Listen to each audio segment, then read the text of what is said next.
Ever felt that gut-wrenching moment when your world just cracks? Not with a loud bang, but with a quiet, sickening fracture? That was my Tuesday. It started like any other. Coffee, a quick kiss, goodbye to Sarah, my wife of 8 years, and the usual commute. We were the couple everyone looked up to, the high school sweethearts who actually made it. We'd built a life together, a home filled with laughter and shared dreams. Or so I thought. The first crack appeared in a text message. It wasn't meant for me. A notification popped up on her laptop, which she'd left open. "Can't stop thinking about last night. You were incredible." My heart hammered against my ribs. The sender's name, not one I recognized. It's a strange feeling, seeing your reality split into a before and after in a single second. Before, I was a happily married man. After, I was, what? A fool? My first instinct was rage, pure, white-hot anger. I wanted to smash something, to scream, to confront her with the evidence and watch her squirm.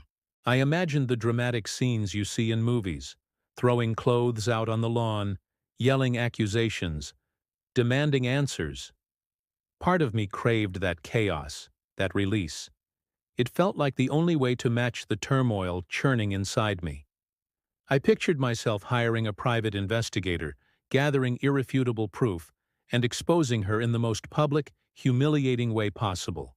I wanted her to feel even a fraction of the pain I was feeling.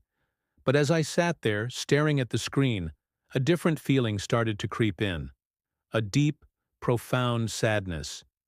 Was this who I wanted to be? A man driven by revenge? Was blowing up our lives, creating a war zone, really going to heal my shattered heart? I thought about the 8 years we'd shared. The good times weren't a lie, were they? The trips we took, the inside jokes, the way she'd hold my hand when I was stressed. Destroying her wouldn't erase that history. It would just tarnish it forever.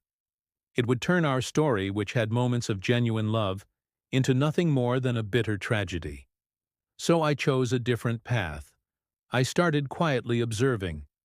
It was agonizing, like walking on broken glass. I noticed the little things I'd been blind to before. The late-to-work nights. The way she guarded her phone. The emotional distance that had crept in so subtly I'd mistaken it for the comfortable quiet of a long-term relationship. Each new discovery was another small cut, but instead of fueling my anger, it brought a strange sense of clarity. The woman I was married to was no longer the woman I had fallen in love with. Or perhaps I was finally seeing the person she'd become. The lies began to unravel on their own, without my needing to pull the threads. One evening, she told me she was having dinner with her friend, Jessica. An hour later, Jessica herself called me asking if Sarah was feeling better because she'd canceled their plans. The excuses became more and more flimsy.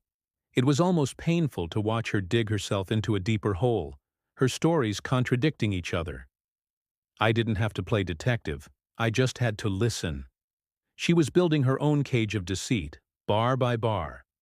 The confrontation, when it finally happened, was nothing like the explosive scene I had first imagined. There was no shouting, no throwing things.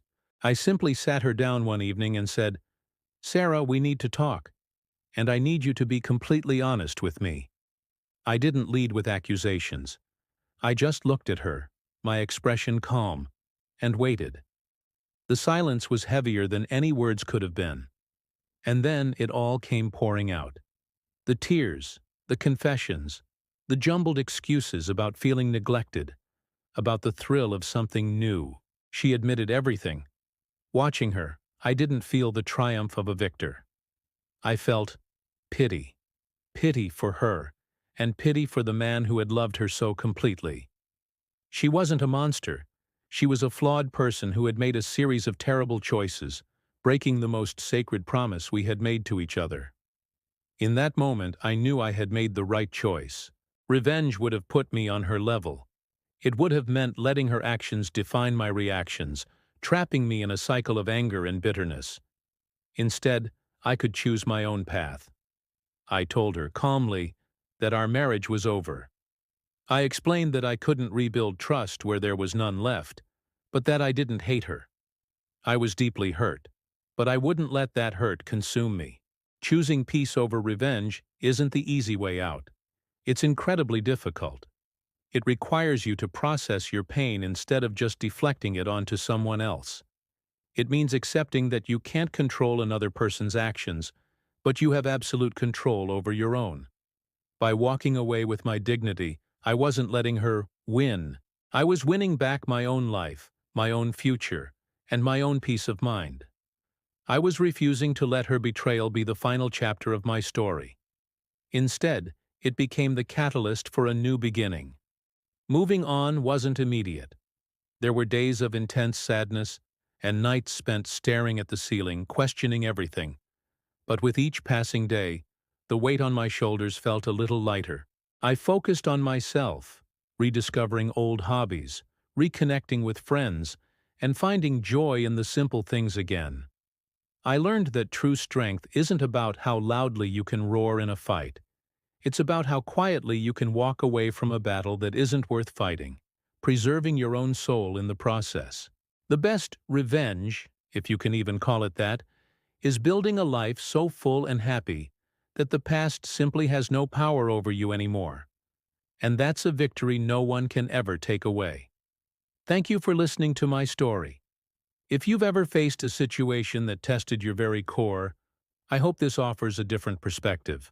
Don't forget to like, subscribe, and share if this resonated with you. Stay strong and choose peace.